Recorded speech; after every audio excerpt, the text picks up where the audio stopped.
Hey everyone, so today we're going to talk to you about the People versus Aranda.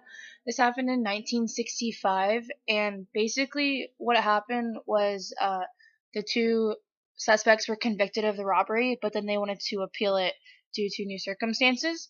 So basically, the day of the crime, so this happened on July 10th, 1962. The owner of the jewelry store, Luis Luna, was watching TV with one of his friends named Betty Holbrook, and they were in the back room of his jewelry store. So he heard the door buzzer go off to say that somebody was coming in, and when he went out into the front of the room where the store is, he saw two men, and one was holding a 25 caliber automatic in one hand and a lunchbox in the other. What happened was that the gunman ordered Luna to put all the money in the box, and when he replied that he had none, the man told him to give him his keys. They then took Luna into the back room and tied him up and made him lay on the ground, and then they had Miss Holbrook stand up against the wall. So after that, the gunman went back out into the store to look for what they could take. So they ended up taking jewelry, watches, and they ended up trying to open up the safe.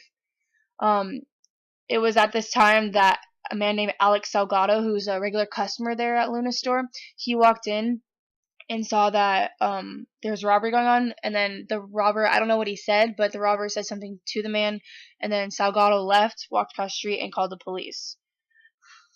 After the incident, the police came and investigated, and they found fingerprints on a black box containing a lighter belonging to a man they later identified as his last name Martinez.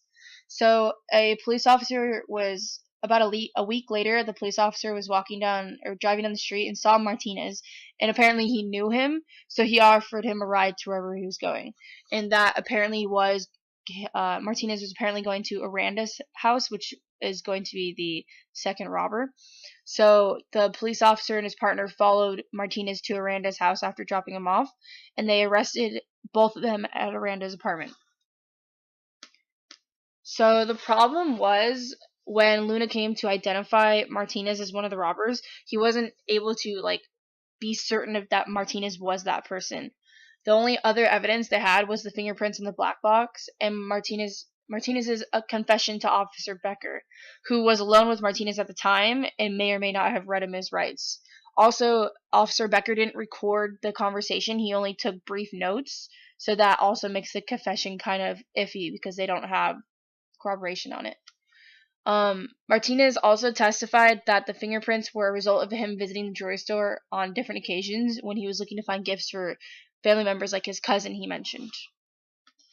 So, on to problems with the confession. Since nothing shows that Martinez was read his Miranda rights, the confession obtained by Officer Becker was considered inadmissible in court. So this led to the judgment against Martinez to be reversed because that confession was inadmissible, and it may not have been true. We don't know. So this was good for Martinez, but because his partner, Aranda, the confession didn't apply to Aranda, who was his co-defendant. And he was identified by both Luna and Salgado as one of the robbers at the store that day, which brings us to the case People versus Aranda. So it's mainly focused on Aranda after this point. And my partners will talk a little more about the case. Thank you.